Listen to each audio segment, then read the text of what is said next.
Welcome to the Sacred Emergence Podcast. I'm your host, Michelle Wong, and I'm so thrilled that you're here. This is a place where you'll be guided to living your most aligned life so that your truest, most radiant self can emerge. We'll be jamming on topics ranging from spirituality, entrepreneurship, to wellness and lifestyle design, and everything in between that can support you to grow, evolve, and shine, all the while not taking ourselves too seriously. So if you're ready to step into your leadership, break through limiting beliefs, own all of who you are, and expand in abundance, grab yourself your faith cup of tea and let's dive in. Hello. Welcome to another episode of the Sacred Emergence Podcast. It's Michelle Wong here, and today I have another awesome guest for you. Viola Hug is in the house. Whoop, whoop. Hey. So I am so excited to introduce you all to Viola. Her and I have known each other for a few years now, mostly through online, but we've met each other at conferences, and I'm just so stoked to chat with you more, Viola, and introduce you to my listeners. So Yeah, I'm excited to be here. Yeah, how are things going so far for you today? Oh, good. It's been an excellent day. It's summer solstice. Yes. I mean, feeling the vibes. Yeah, and the expansion and the love. Yeah, and I just love your energy and just everything about you. And I've just seen you and your business just rock. It's been soaring, and you also have a podcast which I love to listen to. So we'll have to share that with the listeners as well. But I thought we can start by just maybe sharing a little bit about you and whatever wants to come through for you, and we can go from there. Okay, amazing. So hello to everyone who's listening. I don't even know sometimes how to begin to explain myself because I feel like I have such an out of the box life. But then at the same time, I have the same internal challenges and battles and things that have been on my path. So, I mean, in my life, I've traveled a lot. My parents were just avid travelers. I went to 13 different schools across Germany, which is where my parents are originally from, Canada, which is where I was born, USA and New Zealand. And the past 16 or so years, I've been living in New Zealand until last year, where my husband and I seem to have also caught the travel bug off my parents, even though I always said that I was like, I'm going to settle somewhere, have a base. And now Nick and I sold all of our stuff to travel the world. And we've kind of been living digital nomad style for the past year, which has been super, super fun. But yeah, I've been an outside of the box thinker most of my life. I always imagined myself doing really wild and ridiculous things like I do now. And it took me a long time to find my feet with that. In 2012, I jumped into entrepreneurship for the first time after I studied a Bachelor of Science at university. Through that journey, I didn't ever have a lot of success per se in terms of like monetary or business success, but I grew so much and I learned so much. I really developed my spiritual connection. I developed my emotional intelligence, my resilience, all the things. And then at the very end of 2017, I launched my coaching business, which is what I've been predominantly doing now for the past year and a half. And I think in a nutshell, I mean, we can go into whatever else you want to know, but that's kind of in a nutshell. Oh, and I wrote a book as well. Oh, yeah. I'm an author now, which has been also super fun. Yeah, I just love you, and you're so yourself. Every time I see you online, you're who you are online, in person. And I mean, I have your book. I just don't have it next to me. But I love your book, and it has all the good vibes. And you're a digital nomad, and just is like everything that I think like an entrepreneur ever dreams about being. You totally embody that. So it's still like I pinch myself and I'm like, oh my gosh, like I was at the gym the other day listening to an audiobook, and I had this like moment. I was like, oh my gosh, because he was talking about like, if you want to get out of the rut and you want to, start making more money and you want to blah, blah, blah, like you need to think this way. And then I had this moment for the first time, I actually like had this realization that I was no longer in the rut, that, but even though I used to listen to these same audiobooks for the past like 6-7 years since I've been an entrepreneur, and it was just like so mind blowing to be like, oh my gosh, like even though there's still so much more expansion that I desire, of course, but I've really like pinched myself at the life that I'm living. Like it really is like, oh my gosh, this is my life. Yay. Well, let's rewind a bit. I'm curious, Okay. like what was the switch for you, and like how, like what was that switch, that moment? That where things started to kind of get. Yeah, because you were saying how you started your business in 2012, and then, it wasn't really jumping off until 2017. So, Mhm. yeah. So in 2017, I started my coaching business. So firstly, I mean, it was a new business. So I was doing something different. But I think like ultimately in terms of the actual work I was doing, it was pretty the same. But the switch I explain is this, because I've kind of had multiple switches in my life. Like before I became an entrepreneur, before I met my now husband, I went through a lot of mental health challenges and um, a really kind of dark time in my life. And then all of a sudden I had this switch because it was like this internal voice. Like one day I was so bad. I was like in this complete state of despair and just thinking all of these really, really dark thoughts about my life and everything. And I had this moment where it was just like this little voice that was like, enough, like tough love. It was just like, stop being a baby, go sort your shit out. This is not what you're meant to do. So that was a massive switch. And it was almost a similar feeling, but slightly different, because when I started my entrepreneurship, I had a lot of mentors. I started off in network marketing, which is awesome because you're flooded with access to so many people who are there to support you. And I still have my partnership with my network marketing company. It's kind of like my passive income on the side. And I still meet people who are interested in the products. Like I'm never going off the products because I genuinely actually do like them. I just don't actively really build my business much anymore. But I started off in that industry, and there's a lot of like mentors and mentors and coaches, I was going to say, but people who are there to support you. But a lot of the time they only really know the industry. And I feel like my goals were always like much bigger than just what the industry would offer me. Like I always wanted to be an author. I always wanted to do more stuff, like really impact people in lots of different ways. And for the longest time within that industry, I was so like being such a good student, I guess, that I was always listening to everything my mentors said. And I remember in 2012, I was like, should I start a podcast? And my mentors were like, no, just focus on building this first. And then later when you're successful, you can start a podcast. And it was like, I'd always have all of these ideas, but I'd never follow through with them because I was in this idea that I needed to first succeed at what I was doing. And then I could branch out into other stuff. And the switch, when things started to change, I was like, okay, I'm so overdoing it this way. Like things are just not ever really working. I mean, I was still happy and positive the whole time because at least I was following my dreams, but it was just never like that success that really took off. And then all of a sudden I was like, screw it. Like if I just 100% were to listen to my own intuition right now, what would I be doing? And to me, that was starting a coaching business, that was starting to work on balancing my masculine and feminine energies, because I was in like masculine hustle overdrive for most of those 5 years, which that balance, I believe, was a massive key to the success as well. I got into human design, started learning more about how to actually live in alignment with my own energy system. And it was like the combination of those things that was just like, I was like taking no more shit from anything. I was like, going forward now, and that's it. And yeah, doing anything that felt good for me to make it happen. I love that. I love that you were like, F the advice I'm getting from other people, and like, what is my intuition asking of me? And just like the awareness that you were, your masculine and feminine was kind of off balance. So you had to like come back to, okay, what really feels good for me?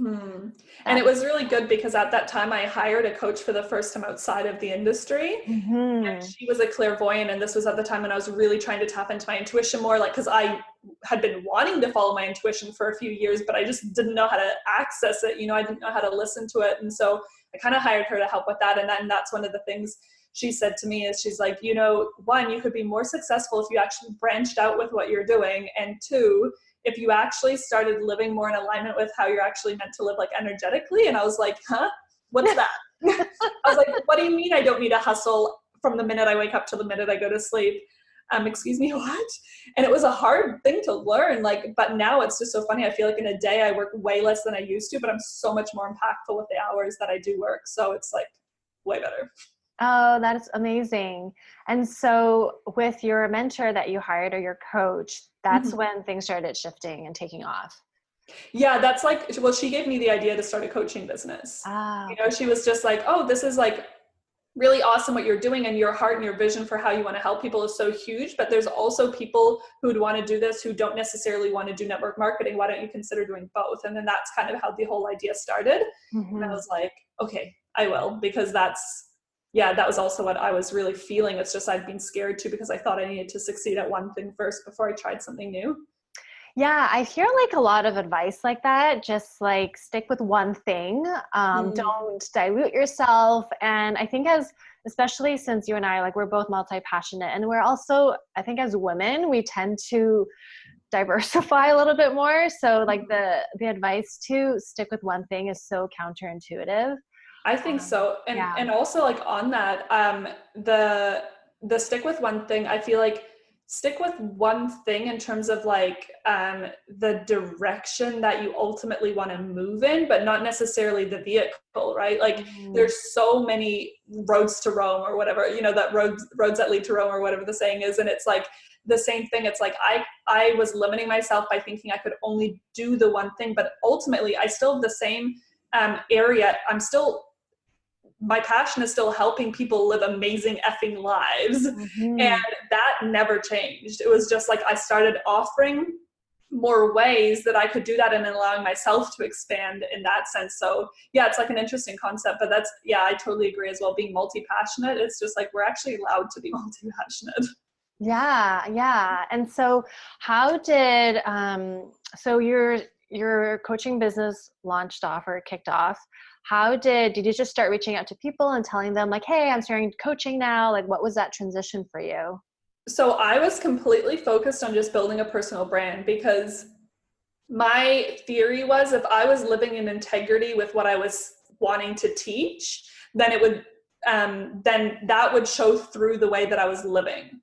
Right. And so it was like, even when I wasn't necessarily having like financial success yet, because it took a few months before things started really rolling, but it was like I was able to like really commit to my practices. And at the beginning, I was a lot more like, now I work with a lot of people and helping them like scale their business income and all that kind of stuff. But at the beginning, it was a lot more like actually figuring out what your vision is, not being afraid to go for it, figuring out what the fears are around like pursuing those things. And of course, that's something, I mean, that's always present in a way, but that was kind of mainly what I focused on, because that's what I was really in practice of, is acting despite of the fear, and really making sure that I was living my life in alignment with what I was wanting to call in, kind of, being clear on what my higher vision was and doing anything that I could in the moment to align with that. So the more that I really embodied that, which I honestly think is one of the key things, is like online, there's such a movement for authenticity, which is awesome.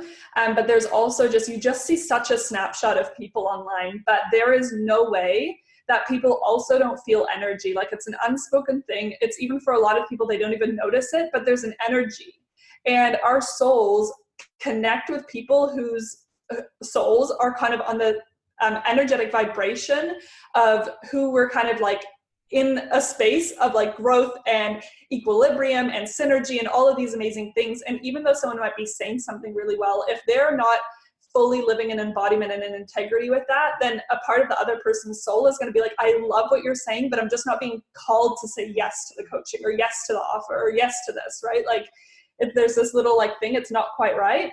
And so it's like, I just lived in embodiment and I put offers out there. I didn't message anyone. I didn't follow up with anyone. Nothing. I just created offers I was excited about and showcased what I was doing. Oh my gosh. I love that. Okay. So then what would give me an example of like you embodying, like what would that look like on a day-to-day for you? Okay. So, for example, if I was just talking about before with like fears and living in alignment with the higher version of myself, so I might have done like an intuitive process or even just some journaling or whatever to kind of get clear on where I was heading. So I was thinking, okay, what does this next level version of me live like? And I might write down, okay, she eats a nutritious breakfast. She journals in the morning. She, is kind to people. She practices non-judgment. Like, I don't know, like all these things might have come through. She, like treats herself out to beautiful like lunches or I don't know, things like that.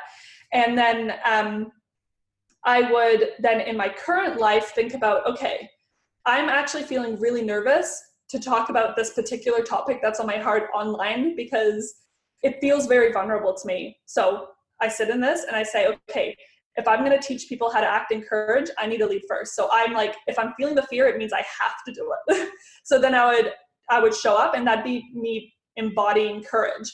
And then I would think, okay, so I would wake up in the morning and I would get myself into that practice of waking up like I knew my higher version of myself would. And if I felt like taking myself out on a beautiful lunch, but I didn't have like money to do something super extravagant, I might pack myself a lunch and find some like edible flowers or something and make it really pretty and go sit in the backyard or drive to the beach or do something to make myself feel like I'm living in that vibe, even though I might financially not be actually doing the same thing that I would if I had the money, for example. Right? So it's like creating practices on a daily basis that are really in line with what you're actually wanting to teach. The same goes for if you're teaching emotional intelligence. It's like you have to practice emotional intelligence. If you're teaching wealth and money, you have to have your relationship with money down. Like, it doesn't mean you have to be the richest person in the world, but it means that you have to be so diligent with your practice of tracking your money and your relationship and consistently in that mastery of it, that's what I would call like living in the embodiment. I love that, because it's really what you're sharing is like, first, like the inner leader, like you're practicing what you're preaching, and then there's integrity in that, so that when you're talking to someone who wants to work with you, they feel that there's not a disconnect. Yeah, totally.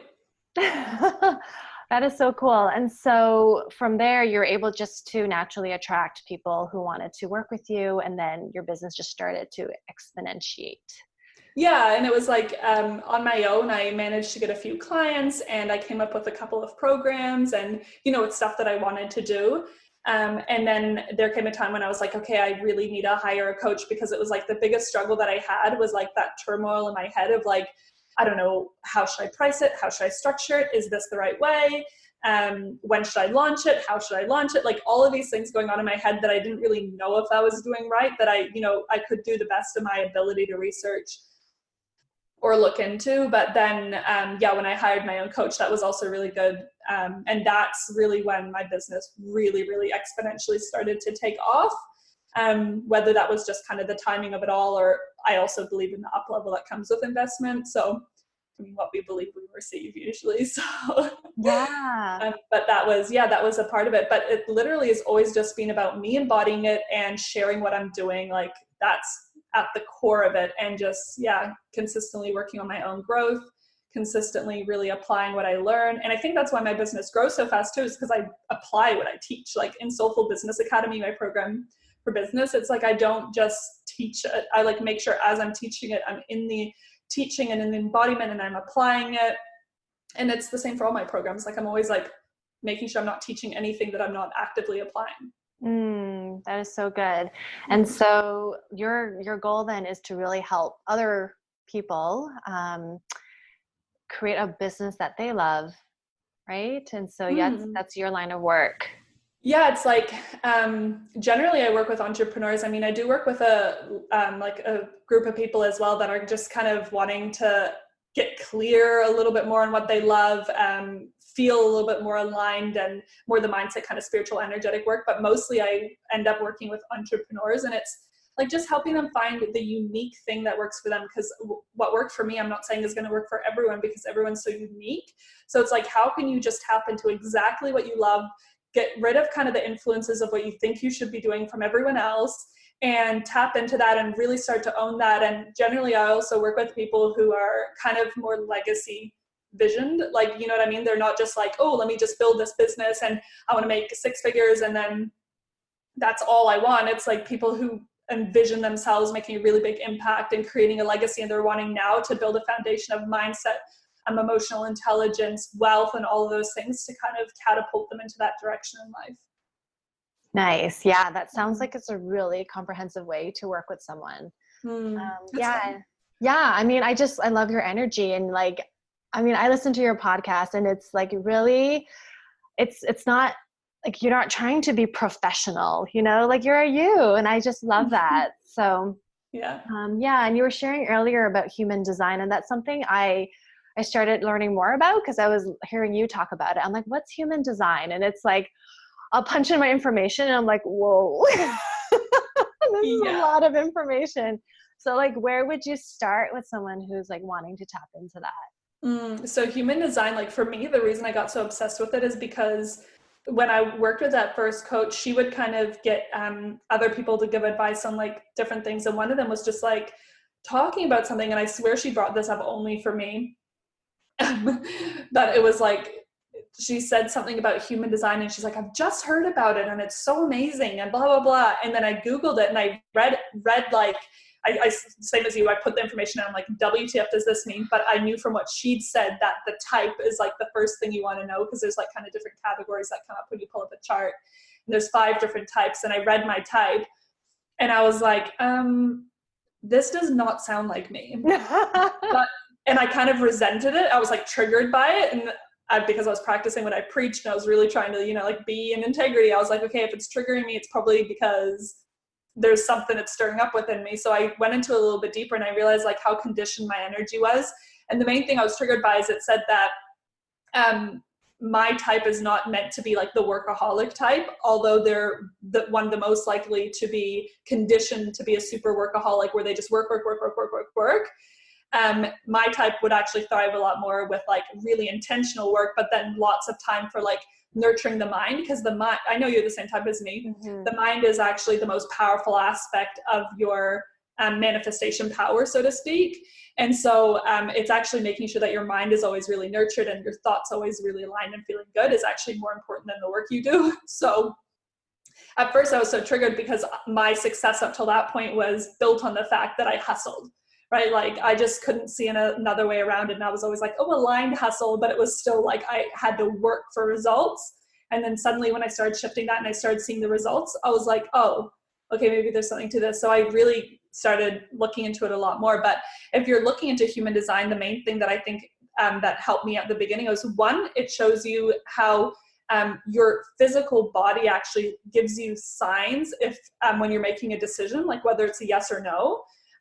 Which that's super powerful. So on a chart that's called Inner Authority. So if you were to get your chart and it said Inner Authority, whatever it says, just Google Human Design Inner Authority, like whatever your one's called, and you'll start getting some tips. And then the type, if you Google the type as well, it kind of gives you some tips as well. But those 2 things are kind of like the top 2 if you're just starting in human design. Yeah. So it's basically another way to, it's not personality, but how you thrive in the world, right? It's just like another way. So it's a combination of like I Ching, astrology, the chakra system, like a whole bunch of beautiful things. So it talks about how energy flows through your physical body and then how you're impacted by other people's energy and how other people read your energy or perceive your energy. So it's like when you know that, it's a lot easier to, one, communicate in different ways. Like for example, in my coaching, I always use it because if I give like 2 people who have quite opposite design types one advice for how to like launch a program, they're going to get totally like one of them's going to possibly be completely successful with that and the other one's going to feel totally not aligned with it. And so knowing it, it's like knowing, okay, you just communicate slightly differently and you communicate this way, and then both people will find more success within their own design. Oh, I love that. So it's like you're customizing like what they need based on really who they are intuitively or naturally. Yeah, it's so cool. Yeah. Do you also follow astrology as well, or? Yeah, I do follow astrology, like probably not as strong as I do human design. But that's, I do have a lot of friends that I would probably like, if I ever need anything like in depth, I'd refer to them rather than my own knowledge. Like my knowledge is pretty basic with astrology. Cool. I was just curious. We can talk after. I'm just curious what your rising and your moon is. I'm Libra sun, Libra moon, Cancer rising. Oh, really? And then I have, do you know like the houses and stuff? Yeah. So I have my, and this is where I think the diversity comes in, because when people hear that, they're always like, huh? Because it's like so light and fluffy and like romantic. And then I have in my 10th house, I have my Mars in Aries. So it's like fire in my career. Ooh, I love it. Which is a lot of fun. Yeah. Yeah. You and I have similar, I'm Cancer rising and Cancer sun. So we had the same planets with the houses or zodiac with the houses. So I totally get the Aries and the Mm-hmm. in the 10th house. Mm-hmm. Like It's a good fire vibe. starters. Yeah. Yeah. Well, that's awesome. So then right now you're living in Halifax of the time of this recording. Mm-hmm. So like what's kind of up for you in terms of travels and what's coming up next? Yeah. Well, a lot, but then at the same time, it's like, I have no idea. So the way that we've been living, which I mean, I don't know necessarily how much longer we'll do this for, but it's just what feels fun right now. It's just like we're in a place and then we're like, cool, what's next? I don't know. What do you feel like doing? I don't know. What do you feel like doing? So, like me and my husband, by the way, not just me to myself. Um, And so right now what we've planned is we're going to plan a trip in August. So we're going to just have a little bit more time here because this is going to be the first time we have any amount of time in one place, so, which is nice. But then we're going to go to California, like spend a little bit of time in the States, Hawaii, then Australia and New Zealand, and then Bali. And then after Bali, we're going to make our way back to Canada, but we're not sure where or when or how or anything yet. And then, yeah, and then stuff with the business and everything too. But that's still all like working itself out. So there's like program/event type things coming. So yeah. Nice. And like the fact that you are a digital nomad, you can pretty much do your business anywhere. Mm-hmm. Yeah, it's honestly like since we started traveling, which was August 2018, like when you look at my PayPal reports, it's just like, you know, slow growth, and then get to August and it just starts like jumping up. And it's just like, oh, maybe there's something to this. Like, but I feel like as well, it's kind of like in the embodiment of what freedom feels like and everything, you know, like it's that whole thing that I was saying that's like so magnetic to people. Yeah, I just love what you're like. I think the first person I've heard saying like you have to embody what you're practicing and just what you want that first before the strategy. Or well, you're saying embodiment is a strategy. It is, yeah. Yeah. And I just think that's genius. Yeah, I just so appreciate that because I, as a person who just loves to move and get in my body and dance, like that just feels like, of course, that makes so much sense. Like, why didn't anyone else say that? Honestly, like, yeah, it's crazy, but it's the biggest thing. And it's like the launches, like for example, program launches where I've had the most success is when I was most true living to like the intention and the vibe of the program that I was launching. Whereas at the beginning, it was like more strategy. Like I was just like, oh, I need to go live this many times and I need to blah, blah, blah, blah, blah. And I mean, I was still working on the embodiment, but I was so obsessed with this strategy. And although like different human design types slightly differ, but for me, because my mind is also one of the most important things, like in my last program launch, I literally did like just a handful of things over a 2-week period, like pretty much nothing. And it was like nearly 3 times my best ever launch. And I was like, oh, okay, this is cool. Like, that's incredible. That's like, I feel like that it's like everything that we all want as entrepreneurs, just like that energetic alignment coming in with our actual physical work, just to have it all like, and it's because you're physically in alignment and it's connected. Yeah. It makes so much sense when you think about it like that. It's just so many people, they get in their head and it's just like, rather than being like, oh, no one signed up, like maybe I should do something different, like maybe should I try a different strategy? It's just like, well, why don't you just do a self-audit and ask yourself how much you've been actually embodying and practice and living really what you're trying to sell or entice people into, you know? So then you've authored a book, you have a podcast, and then you have a Facebook group, and I see you, you know, I'm connected with you on Instagram and Facebook. Do you find doing that, like, because you're doing 365 days of Facebook Live, so every day you're doing Facebook Live, do you find that, I don't know, exhausted from that or just having to commit to that? Here's the thing, it's like this, and I think this is the power of living in embodiment though, is it's never really like that. Because when I first committed to my podcast, for example, it freaked me out because I was like, oh my gosh, I'm going to have to commit to doing a podcast every single week. It freaked me out because I'm not a structure person. I'm not a routine person. Like even when people ask me like, oh, what's your dream day? I have like 10 dream days, and that's okay. Like some days I stay in bed till 1 watching Netflix. Some days I'm up at 7 a.m. doing yoga, like, and they're both my dream day, right? Like, and so the idea of that consistency really freaked me out. And the same when I committed to the 365 days of Facebook Live. But when all that you have to do is share something that you've learned because you're really living and growing and embodying what you're teaching, then it's suddenly not like that anymore. It's like every day when I go to do my Facebook Live, I just say, well, what was prominent for me today? What did I learn today? What came through me that inspired me today? What was I inspired by today from the outer world? And then I just share that. And sometimes it's super simple and quick. Sometimes it's like what I talked about with a client session. Sometimes it's, I don't know, like super deep, but it's like, one, it keeps me in check to make sure that I'm actually like, am I living true to my values today? Because I'm doing a self-check-in at the end of the day when I do my live. And if I have nothing to talk about, the problem isn't that I've committed to a 365-day live challenge. The problem is that I haven't lived that day, and I need to do something about that ASAP.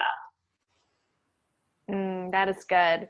So then for someone who might not be ready to go full-time into their business yet, maybe they have a corporate job and it's like, okay, well, how would they start? Like if I wanted a side business and sometimes I just feel like in corporate, it's hard to embody because like you have to get shit done for the job or whatever. So like, what's your advice for embodying what they want to actually create? Well, the embodiment there is still just as easy in a way, because it's like just embodying their mindset throughout the day. Like, for example, like obviously it depends on what you do, but you might be practicing like having more of a visionary mindset or positive thinking or working on your emotional intelligence or whatever. And then it's just like, you're still doing the same job, but how can you just tap in and have some gratitude throughout the day? And in terms of like social media, because it is an online business, like, yeah, you might not be able to post pictures of yourself like on a beach and like all that stuff online, but it's just like, you can just share photos of your day or like little mindset things that you were thinking about, or something from an audiobook that you listen to on your drive to work. Like, there's still plenty that you can do, because it's not actually about the time. It's just like the realization that actually, like, here's the most simplest way that I can put it. Like, in my perspective, people, they want to buy from you and they want to be in your energy or try your service or try your product when they feel that you're one, they feel good around you, and two, they feel like they can trust you and they really like see that you're living something that they want, right? Like if you have a product, then it's like they want to see how your product is a part of your lifestyle and how that enhances your lifestyle. If you have a service, they want to see like what living with what you teach within that service or offer within that service does. Like if you're doing energy healing, it's like, well, what's life like when you're an energy healer and you have access to that all the time? Or what's life like when you're a coach and you teach mindset or whatever it is? And so it's like when you're really showcasing that, then people are going to like you, feel trust with you, feel connected to you, and want to buy from you. So it's about letting people become friends with you. So that's even as simple as posting that you're drinking a coffee or that you're doing something funny with your cat. Like, it's not actually that you have to have all of this crazy, amazing, empowering, deep, like all this stuff, because if you just start posting that as well, sometimes you become a little bit untangible for people as well. You're suddenly not real. And like the comment you made about me, that I'm just like, on my podcast, I'm like, whatever, I make mistakes. Like, I just am totally like me on everything. And then it's also no pressure because I don't have to be anyone to do anything. And then secondly, it's like, I just share what I'm up to in a day. And then when I do make an impactful post or I do post something about business, it means so much more because people also know who I am and know that I actually care about building relationships outside of just what I'm selling. Right? Mm-hmm. So, I mean, I don't know if that answered the question. No, it does. Yeah. Okay, good. Yeah, because it's almost like you can share your journey and it doesn't have to be, hey, I'm the expert and I'm going to like school you on this or whatever. It's just, I'm learning and I want to share what's happening. And I think, for people who are in corporate and wanting to do something new, it's like other people will want that too. And so it's learning, and then that will spark conversations and attract the people who want to learn more. Exactly. And it's like how you keep yourself sane at your desk, like just daydreaming or having gratitude or just being grateful for the fact that you have a job that's providing you with income while you build up your business, like that you're in a space where you can learn skills. Like, there's so many ways that you can actually look at your opportunity, that your situation as an opportunity. And you're right, like people are way more interested in the journey. They're not interested in people pretending that they're experts about stuff. They're way more interested about someone they can relate to who's actually in the doing. And they can and then them seeing your transition of you becoming a happier person, or you becoming healthier, or you leaving your job eventually, or whatever it is, like all of that's going to be the most inspiring thing.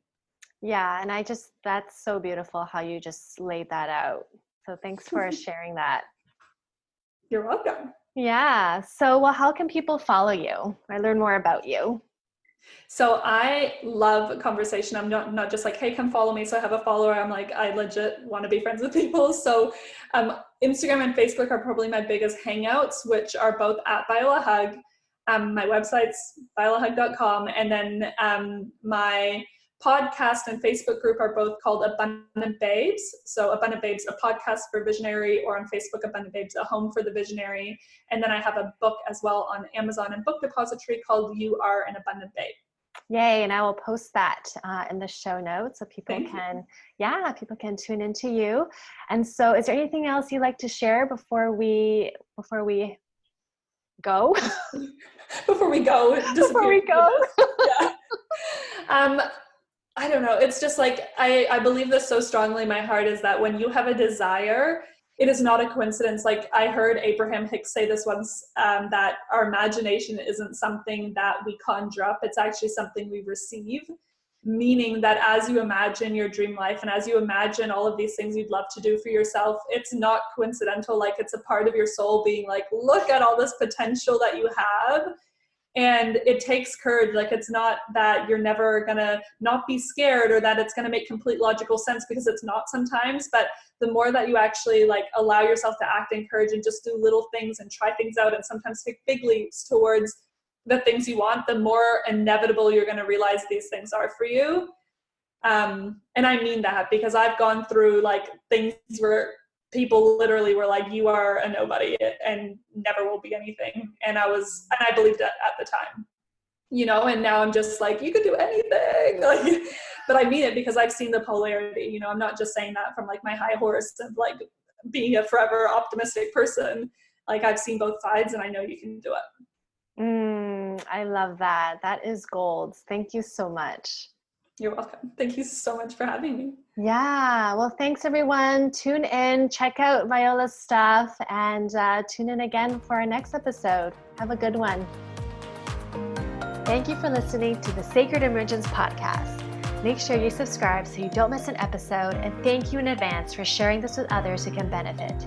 Until next time.